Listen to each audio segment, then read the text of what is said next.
नमस्कार दोस्तों, मैं हूं अंजलि और स्वागत है आप सभी का आपके अपने YouTube चैनल भारत जी के विद अंजलि में। और आज अपन पढ़ने जा रहे हैं आपकी SSC MTS की 19वीं क्लासेस।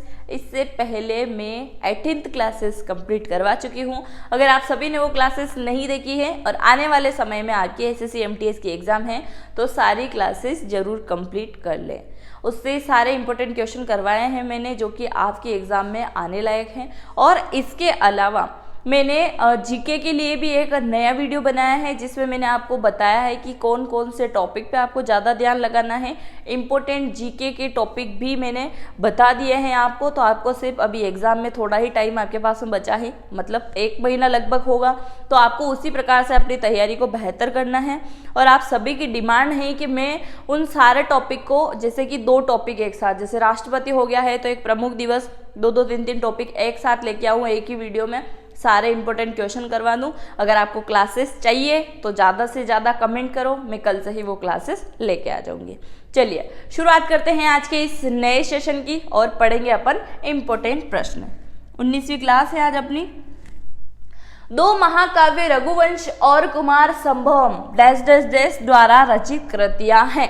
सभी को अच्छे से पता है क्या लिखते हैं ये, महाकाव्य रघुवंशम और कुमार संभवम इनके द्वारा लिखा गया है। जो कि कौन है, भारत के शेक्सपियर भी इनको कहा जाता है। एक और इनकी प्रमुख कृति है जिसको क्या कहते हैं आप, मेघदूत, मेघदूतम,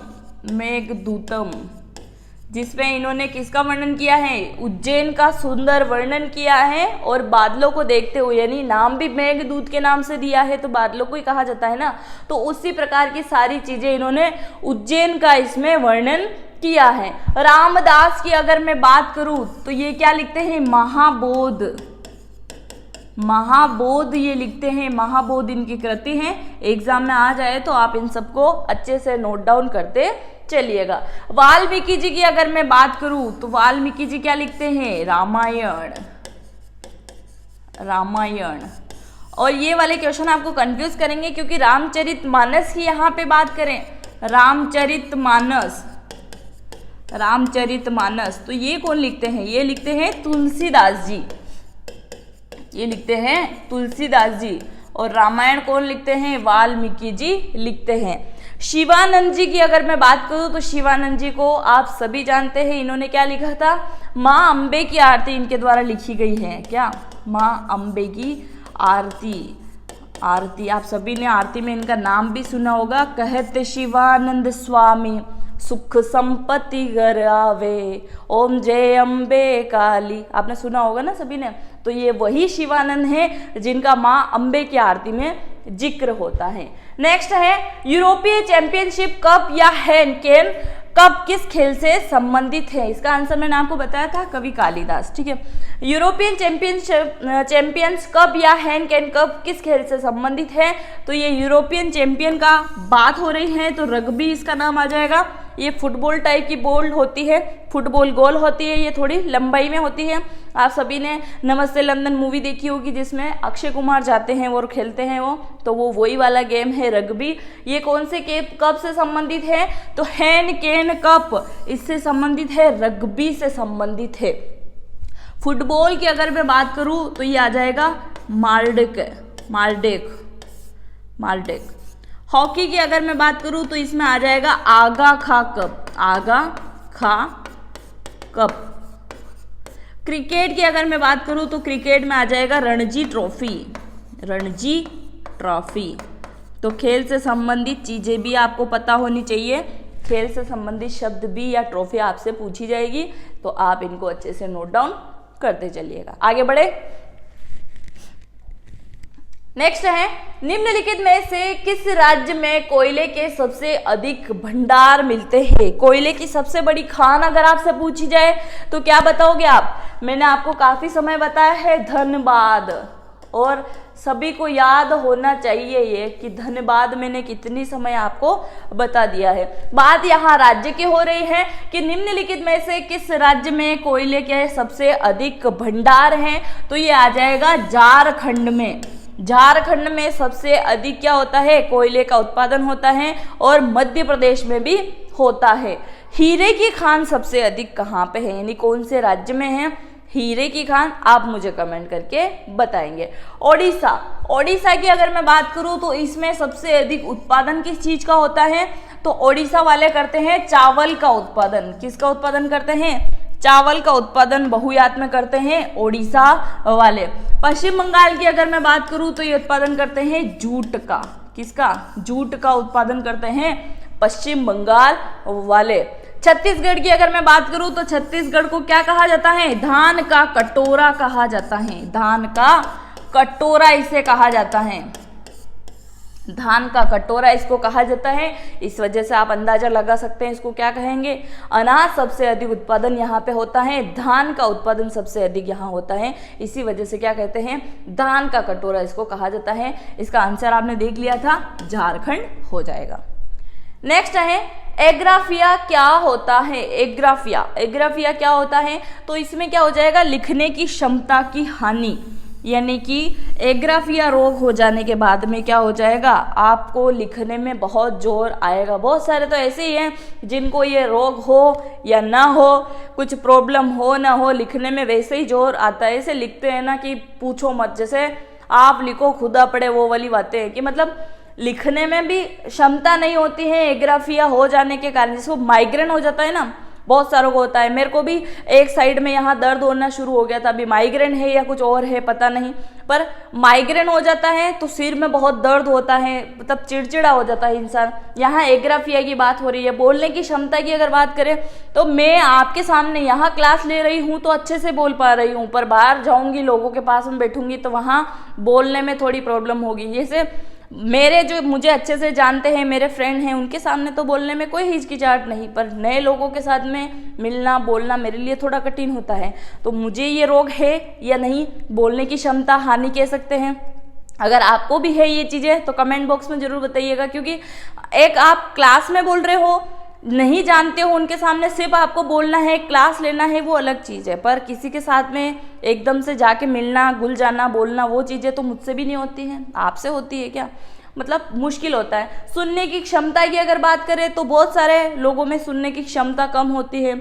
अगर उनकी बुराई करो ना तो उनको यूं सुनाई देगा, पर अगर अच्छी बात कहो ना उनसे तो उनको सुनाई नहीं देता, उनका ध्यान एक जगह एकाग्र होता ही नहीं है। बहुत सारे तो ऐसे बोलेंगे हम डिप्रेशन में जा रहे हैं इसलिए आपकी बात नहीं सुनते, पर कोई डिप्रेस्ड नहीं होता है, सब कहने की बातें होती है, बस बात यहाँ हो रही है सुनने की क्षमता की, सुनना नहीं होता है, तो बस वही चीज़ें चलती आएगी। अब कहाँ से कहाँ पहुँच गए। एग्रीफिया की अगर बात करें तो इसमें क्या हो जाएगा, लिखने की क्षमता की हानि बहुत सारों में है, मुझ में भी है ये, तो एग्रीफिया बहुत सारे लोगों में पाया जाता है, खास कर की पढ़ाई करने वालों में, कि लिखने की क्षमता में हानि, लिखा नहीं जाता है हमसे, तो ये आ जाएगा एग्रीफिया में। नेक्स्ट है दशहरा उत्सव के दौरान किए जाने वाला वीरगेज नृत्य राज्य के लोक नृत्यों में से विशेष स्थान रखता है। वीरगेजा, इसमें क्या है, लगभग 30 से 35 पुरुष जो होते हैं भाग लेते हैं और रावण के जैसे बन के आते हैं। ऐसे 3 वो बोलते हैं ना, तिलक लगा के आ जाएंगे, फिर रावण जैसे बना के आएंगे, बड़ी बड़ी मूंछों वाले, और फिर क्या करेंगे, नृत्य करेंगे।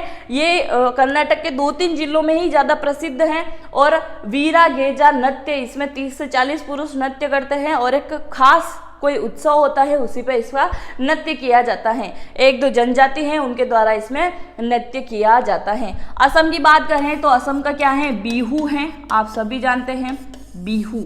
ओडिशा, ओडिशा का क्या नृत्य है, ओडिशा, सिक्किम, सारे नृत्य मैं आपको कंप्लीट करा चुकी हूँ। ट्रिक वाइज मैंने आपको याद करने के तरीके भी बताए, सारे नृत्य भी मैंने आपको बताए हैं, जितने भी त्योहार है वो सारी चीज़ें मैंने आपको बताई है। लगभग सारे एसएससी एमटीएस में आए ऐसे वीडियो कंप्लीट है, आप प्लेलिस्ट चेक कीजिए, सारे वीडियो आपको मिल जाएंगे। 1 या 2 दिन लगेंगे, सारे कंप्लीट कर लीजिए आप, क्योंकि अगर आपको एग्जाम में पास होना है ना तो इन चीज़ों पे आपको ज़्यादा पकड़ बनानी पड़ेगी। तो बिहू हो जाएगा ये, इसका आंसर तो कर्नाटक है, असम का बिहू हो जाएगा। नेक्स्ट है भारतीय सम्राट हर्ष की जीवनी हर्षचरित रिक्त स्थान ने लिखी थी। भारतीय सम्राट हर्ष, इसकी जीवनी कौन लिखते हैं, बाण भट्ट लिखते हैं, बाण भट्ट इनके द्वारा लिखा गया है। स्वामी शिवानंद के बारे में मैं आपको बता चुकी हूँ। वाल्मीकि जी क्या लिखते हैं आप मुझे कमेंट करके बताएंगे, क्योंकि ये सारे ग्रंथ मैं आपको बता चुकी हूँ काफ़ी समय। आपने अगर एसएससी जीडी की भी क्लासें अटेंड करी है, आप काफ़ी समय से मेरे चैनल से जुड़े हुए हैं, तो आपको इसका आंसर अच्छे से पता होगा। और अगर आप चैनल पे पहली बार आए हैं, नए स्टूडेंट हैं, तो चैनल को जरूर सब्सक्राइब करें। और आप ना वीडियो शेयर नहीं करते हो अपने दोस्तों के साथ में, तो आपके जितने भी स्टडी ग्रुप हैं उनमें आप वीडियो को एक बार जरूर शेयर करें, ताकि मुझे मोटिवेट मिले। और आप जैसे वीडियो लाने की बोलते हो, मैं वैसे ही वीडियो लेके आती हूँ कि हाँ, आपको इंपॉर्टेंट कौन से टॉपिक पे वीडियो चाहिए, कौन सी वैकेंसी के ऊपर चाहिए। आपके कहने पे मैं इतना तो करती हूँ, तो आप भी कर ही सकते हो ना अपने दोस्तों के साथ में, अपने स्टडी ग्रुप में। तो आप वीडियो को जरूर शेयर कीजिएगा। शिवानंद के बारे में मैं बता चुकी हूँ। रविंद्रनाथ टैगोर आप सभी जानते हैं, गुरुदेव को, इनको गुरुदेव कहा जाता है। और पहले ऐसे व्यक्ति हैं जिनको साहित्य के क्षेत्र में क्या है, नोबेल पुरस्कार मिला है। ये क्वेश्चन आपको कंफ्यूज करेंगे। पहले व्यक्ति जिनको क्या है, नोबेल पुरस्कार दिया गया है। रविंद्रनाथ टैगोर का भी नाम आ जाएगा और दूसरा नाम आ जाएगा भौतिकी के क्षेत्र में किसको, रमन को दिया गया था। तो इसमें आप कंफ्यूज मत होना। साहित्य के क्षेत्र में अगर आपसे पूछे तो पहला कौन आएगा, रविंद्रनाथ टैगोर, और भौतिकी के क्षेत्र में पूछे तो रमन का नाम आएगा। तो ये दोनों ही चीजें आप याद रखिएगा। रविंद्रनाथ टैगोर गुरुदेव की उपाधि इनको दी गई है। कहाँ से आते हैं, कलकत्ता से। 1911 में जनगणना मतलब क्या है, जनगण मन राष्ट्रगान गाया गया था। इन्हीं की देन है कि इन्होंने लिखा था भारत के लिए राष्ट्रगान, बंगाल के लिए भी लिखा था। बहुत सारी चीजें हैं इनके बारे में जो कि बहुत अच्छी है। नेक्स्ट है, निम्नलिखित में से कौन सा तत्व बेकिंग सोडा का घटक नहीं है। तो बेकिंग सोडा के घटक अगर मैं आपसे पूछूं तो आ जाएगा हाइड्रोजन, सोडियम और ऑक्सीजन। तीनों के तीनों घटक क्या हैं, तो ये है सोडियम के घटक। और एक घटक जो है वो क्या है, कैल्शियम का। और कैल्शियम कब खाते हो आप सभी को पता होना चाहिए। अगर आप फिजिकल की तैयारी करते हैं, कैल्शियम की टेबलेट आप लोगों ने बहुत सी टाइम खाई होगी। क्योंकि क्या होता है, अगर हड्डियों में कैल्शियम की कमी आ जाए तो हड्डियां क्या है, चटकना शुरू हो जाएगी। चटकने से आश्चर्य क्या है, जैसे आप चल रहे हो तो आपकी जॉइंट में यहाँ पेन हो रहा है, यहाँ पेन हो रहा है। इसके अलावा क्या होगा, हड्डियों में आवाज आना शुरू हो जाए, तो वो किसकी वजह से आती है, कैल्शियम की कमी की वजह से। तो कैल्शियम की टेबलेट खाओ। और बहुत सारे आप अगर फिजिकल की तैयारी करते हो तो आप सभी को पता भी होगा कि जो ग्रीस का काम करती है वो किशमिश होती है। किशमिश को आप पानी में डालो, फिर पूरे नाइट उसको भिगो, सुबह खा लो। ऐसे लगातार 1-2 महीने करने से आपके हड्डियों में जो आवाज आ रही थी चटकने की वो बंद हो जाएगी। और दूसरा क्या है कि ग्रीस का काम करेगी। गाड़ी घोड़े में भी आप ग्रीस का काम करते हो ना, तो उसमें बॉडी में भी जरूरत होती है कि ग्रीस का काम किया जाए। तो इतना फिजिकल का नॉलेज ज़्यादा नहीं है मुझे, पर इतना है कि कैल्शियम से संबंधित चीज़ें बता रही हूँ इसलिए बता दिया है। तो अगर आती है हड्डियों में आवाज़ और फिजिकल की तैयारी करते हो तो किशमिश को गलाओ, खाना शुरू कर दो। नेक्स्ट देखेंगे अपन, तो इसका आंसर क्या हो जाएगा, कैल्शियम। क्योंकि पूछा गया है कौन सा तत्व बेकिंग सोडा का घटक नहीं है। घटक पूछ लिया जाए तो हाइड्रोजन, सोडियम और ऑक्सीजन हो जाएगा। नेक्स्ट है, अंजुम मुदगिल को किस खेल के लिए वर्ष 2019 से अर्जुन पुरस्कार से सम्मानित किया गया था। 2019 में इनको पुरस्कार दिया था, अर्जुन पुरस्कार, अंजुम मुदगिल। तो ये किससे संबंधित है, निशानेबाजी से संबंधित है। निशानेबाजी शूटिंग करती है, ये निशानेबाजी से संबंधित है। भारत तोलन की अगर मैं बात करूं तो इससे कौन संबंधित है, मीराबाई चानू। मीराबाई चानू, मीराबाई चानू जो है भारत तोलन वेट लिफ्टर है ये। क्रिकेट की बात करें तो शेफाली मैडम आ जाएगी। और मुक्केबाजी की अगर मैं बात करूं तो MC Mary Kom, MC Mary Kom, MC Mary Kom मुक्केबाजी करती हैं ये। इनके ऊपर मूवी भी आ चुकी है, प्रियंका चोपड़ा, ये आप सभी ने देखी होगी। आगे बढ़े।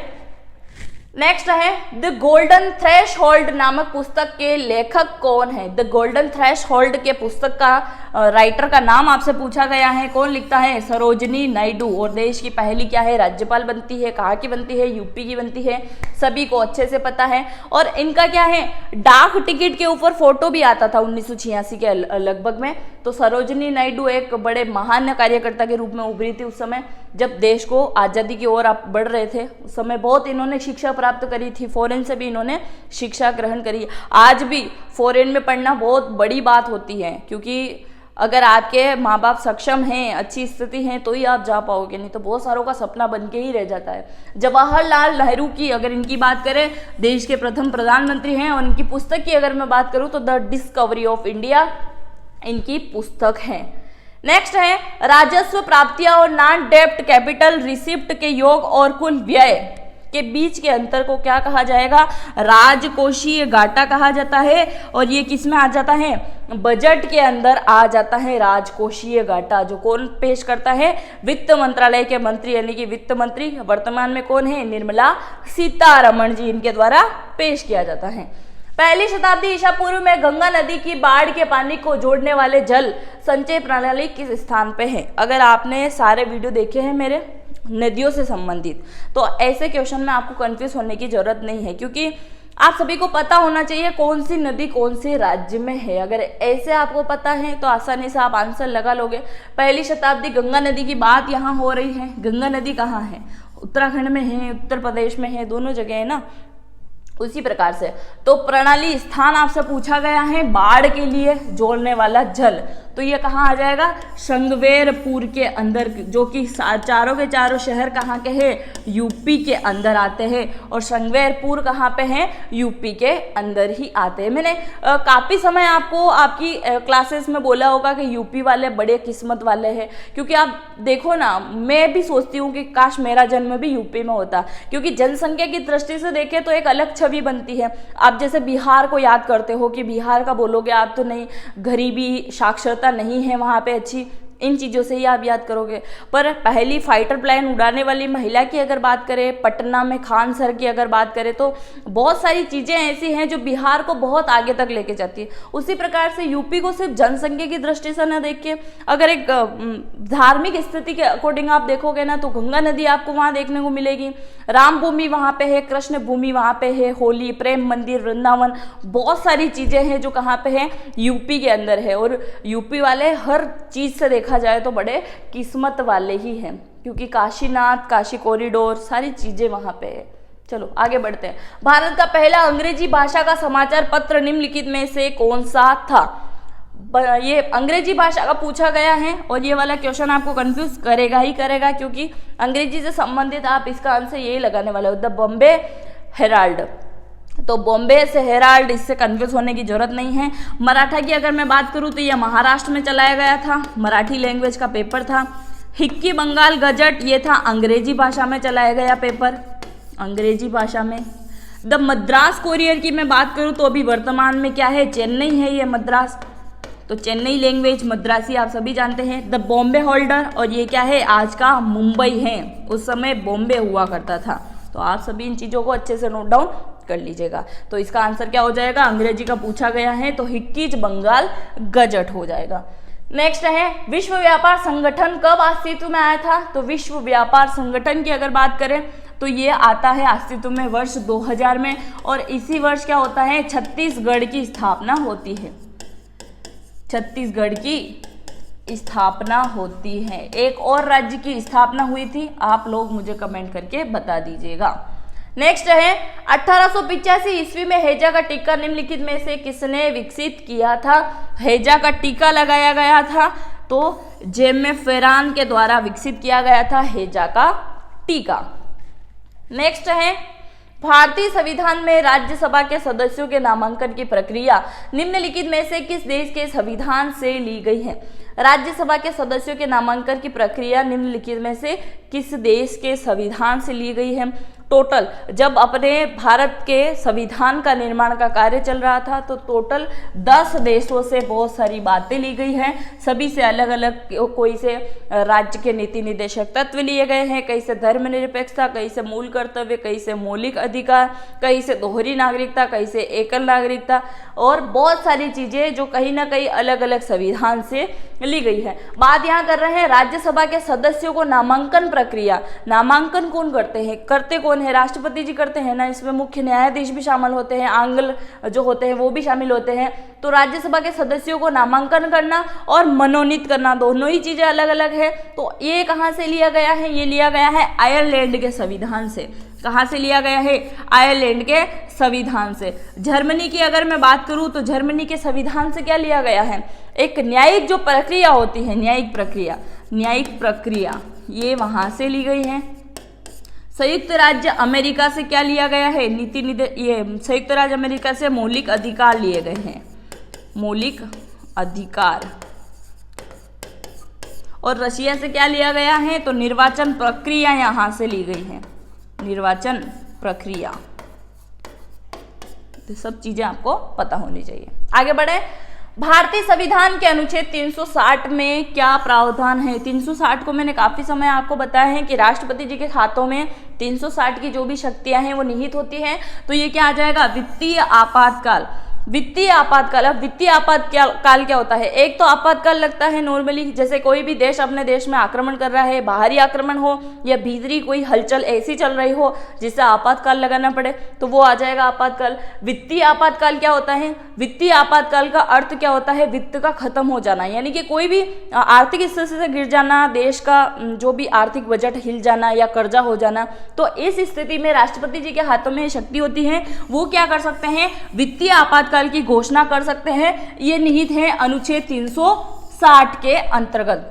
बाकी मैं आपको बता चुकी हूँ मूल कर्तव्यों के बारे में। जीवन का अधिकार, भारतीय नागरिक हो या कहीं के भी नागरिक हो, जीने का अधिकार तो आप सभी को है, क्योंकि प्रभु की जब तक इच्छा चलेगी ना तब तक तो कोई आपका जीवन नहीं छीन सकता। पर जब आदेश आ जाएगा जाने का तब तो आपको जाना ही है, क्योंकि जीने का अधिकार तो उसी में है। फिर बात करें संपत्ति का अधिकार, तो वर्तमान में इस अधिकार को हटा दिया गया है। अगर आप थोड़ी ज़्यादा संपत्ति रखते हो तो सरकार को टैक्स देना होगा, ज़्यादा संपत्ति आप नहीं रख सकते, संपत्ति का अधिकार इसमें लागू होता है। यानी कि अब कितने मौलिक अधिकार रह चुके हैं? 6 रह चुके हैं, 7 इसको मिला के थे।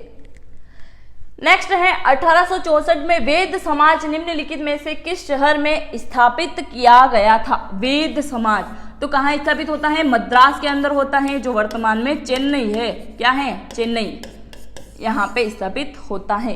कालीकट, कालीकट सर्वप्रथम कौन आया था? आप मुझे कमेंट करके बताएंगे। कालीकट या मछलीपट्टनम, अंग्रेजों की बात में कर रही हूँ, कौन आया था पहला? आप मुझे कमेंट करके बताएंगे।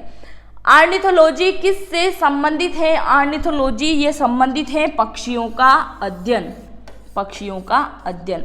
आप मुझे कमेंट करके बताएंगे एपीकल्चर, एपीकल्चर किससे संबंधित है? एपीकल्चर किससे संबंधित है? क्वेश्चन नंबर आप डाल लीजिएगा 18 और आंसर लिख के बताइएगा। 18 नंबर का ये आंसर है, ठीक है।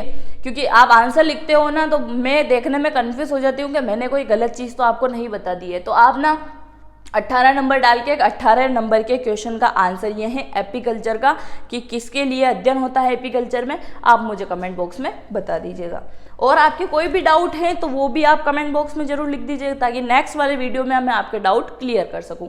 नेक्स्ट है निम्नलिखित में से किस स्मारक को दक्कन का ताज के नाम से भी जाना जाता है? दक्कन का ताज किसको कहा जाता है? तो ये कहा जाता है बीबी के मकबरे को। किसको कहा जाता है? बीबी के मकबरे को कहा जाता है दक्कन का ताज। बीबी का मकबरा कहाँ पे है? औरंगाबाद, औरंगाबाद कहाँ पे है ये? महाराष्ट्र। ये महाराष्ट्र का एक जिला है औरंगाबाद, जहाँ पे स्थित है। औरंगाबाद का भी अभी नाम चेंज कर दिया गया है। कुतुब मीनार की अगर मैं बात करूँ तो कुतुब मीनार कहाँ पे है? दिल्ली के अंदर है। इसका निर्माण किसने करवाया था?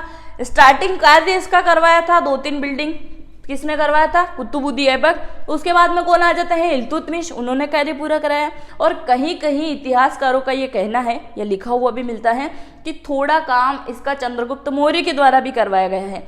पर आपको एग्जाम में सिर्फ 2 ही चीजें याद रखना है, पहला कुतुबुद्दीन ऐबक, और कुतुबुद्दीन ऐबक अगर ऑप्शन में नहीं है तो इल्तुतमिश आपको देखने को मिल जाएगा। कहाँ पे है? दिल्ली के अंदर। महावत का मकबरा, इनकी अगर मैं बात करूं तो ये आ जाएगा गुजरात के अंदर। कहाँ पे आएगा? गुजरात में। ये क्या है? महावत का मकबरा है। महावत, अब महावत कौन सी जाति में आते हैं? मतलब इसमें थोड़ा कंफ्यूजन है कि ये धोबी समाज में आते हैं या फिर वो जो हाथी वगैरह चलाते हैं उसमें आते हैं, क्योंकि महावत एक थोड़ा अलग शब्द है जिसका क्या है? गुजरात में मकबरा बना हुआ है। अगर आप इसके बारे में थोड़ी जानकारी रखते हैं तो कमेंट बॉक्स में जरूर बता दीजिएगा। चांद मीनार, चांद मीनार की अगर मैं बात करूं तो ये कहाँ पे है? ये है दौलताबाद में। कहाँ पे है? दौलताबाद, दौलताबाद। दौलताबाद कहाँ पे है? ये भी महाराष्ट्र के अंदर है। कहाँ पे है? महाराष्ट्र के अंदर आ जाएगा दौलताबाद। नेक्स्ट है यूएस के 14वें राष्ट्रपति, 40वें राष्ट्रपति रोनाल्ड रिंगन ने वर्ष 1981 में अपने देश के इतिहास की सबसे बड़ी टैक्स कटौती पर हस्ताक्षर किए। यह नीति किस आर्थिक सिद्धांत पर केंद्रित थी? सिद्धांत की बात करें, लोफर नहीं है, ये लेफर है, लेफर कर्व, लेफर कर्व के सिद्धांत पे ये कार्य करती है। आगे बढ़े। नेक्स्ट है निकितालोपिया, जिसे आम भाषा में रतौंधी के नाम से जाना जाता है। यह पोषक तत्व की कमी के कारण हो जाता है। तो यह हो जाता है विटामिन ए की कमी से। क्या है? विटामिन ए की कमी से हो जाता है रतौंधी रोग। और रतौंधी रोग कहाँ होता है? आंखों में होता है, कान में होता है। बेरी किसकी वजह से होता है? B12 की कमी से होता है बेरी। स्कर्वी रोग विटामिन सी की कमी से होता है। सभी ने याद किया होगा, 9th 10th में अच्छे से रटा होगा, मैंने भी रटा, इस वजह से याद है। नेक्स्ट देखेंगे 17वीं लोकसभा की दिवस सूची में लोकसभा में बिहार की सीटें कितनी आवंटित की गई हैं। तो लोकसभा सीटें 17वीं लोकसभा में बिहार से कितनी लोकसभा सीटें आती हैं? ये आती हैं 40। कितनी आती हैं? 40। और भारत में सबसे अधिक लोकसभा सीटें कौन से राज्य से आती हैं? यूपी से आती है। सबसे कम कहाँ से आती हैं? आप लोग मुझे कमेंट करके बताएंगे। नेक्स्ट है पैठनी साड़ी बुलाई उद्योग राज्य से संबंधित है। पैठनी साड़ी है, ये कौन से राज्य से संबंधित है आपसे पूछा गया है। तो ये आ जाएगी पैठनी साड़ी महाराष्ट्र से। महाराष्ट्र की एक और साड़ी है नववारी साड़ी। क्या है? नववारी साड़ी। अगर आप महाराष्ट्र से वीडियो देख रहे हैं तो जरूर कमेंट कर दीजिएगा। नववारी साड़ी मुझे भी बहुत पसंद है यहाँ की। पैठनी साड़ी और नववारी साड़ी कहाँ की आ जाएगी? महाराष्ट्र की आ जाएगी। गुजरात की अगर मैं बात करूँ तो गुजराती यानी कि काठियावाड़ी साड़ी इसमें आ जाएगी। काठियावाड़ी साड़ी, गुजराती लहंगे, कसीदे वाली, वही सारी चीजें जो गुजरात से। राजस्थान की बात करें तो इसमें क्या आ जाएगा? राजस्थानी कपड़े आ जाएंगे। जो क्या आएंगे? पोशाक आ जाएगी। क्या आएगी? पोशाक। राजस्थानी पोशाक इसको बोलते हैं। और राजस्थानी क्या आ जाएगा? आपने गाना भी सुना होगा ना, जयपुर का लहरिया जयपुर जाओ तो मारतानी रकड़ी बिला जोसा, सुना होगा ना आपने सभी ने। असम की अगर मैं बात करूं तो असम में क्या पहनते हैं? मूंगा सिल्क। क्या पहनते हैं? मूंगा सिल्क पहनते हैं। तो ये सारी चीजें हो जाएगी। बात यहाँ पैठनी साड़ी की बात हो रही थी, तो ये आ जाएगा महाराष्ट्र। नेक्स्ट है निम्नलिखित में से किस राज्य के शासक में कोणार्क का सूर्य मंदिर बनाया गया है? कोणार्क का सूर्य मंदिर है कहाँ पे है? तो ये कहाँ है? पुरी, उड़ीसा के अंदर है कोणार्क का सूर्य मंदिर। और नरसिंह देव फर्स्ट के शासनकाल में इसका निर्माण करवाया गया था। समुद्रगुप्त को क्या कहा जाता है? भारत का नेपोलियन इनको कहा जाता है। अनंत पद्मनाभन ये भी वहीं के राजा थे, उड़ीसा के। नेक्स्ट है अंडमान और निकोबार द्वीप समूह को अलग करने वाला जल मार्ग की पहचान करें। अंडमान निकोबार द्वीप समूह जो है इनको अलग करने का कार्य कौन करता है? तो इनको अलग करने का कार्य करते हैं 10 डिग्री चैनल। 10 डिग्री चैनल क्या है? अंडमान और निकोबार को अलग करती है। निकोबार को पाक जल डमरू मध्य, ये भारत और श्रीलंका को अलग करती हैं। भारत, श्रीलंका सभी बता चुकी हूँ मैं आपको। रशिया के बारे में बता चुकी हूँ, चीन के बारे में बता चुकी हूँ, भारत यानी कौन कौन से अलग अलग सीमा रेखा निर्धारण, मैकमोहन, रेड क्लिफ, सारी चीजें आपको बता चुकी हूँ। दक्कन मार्ग और मलिकांडू ये दोनों के दोनों हैं, ये भी इसी पे बने हुए हैं। अंडमान निकोबार और द्वीप समूह इन दोनों के ऊपर, जो कि छोटे छोटे टापू जो है उनको अलग करने का कार्य करती है। तो इसका आंसर आपने देख लिया है, 10 डिग्री चैनल हो जाएगा।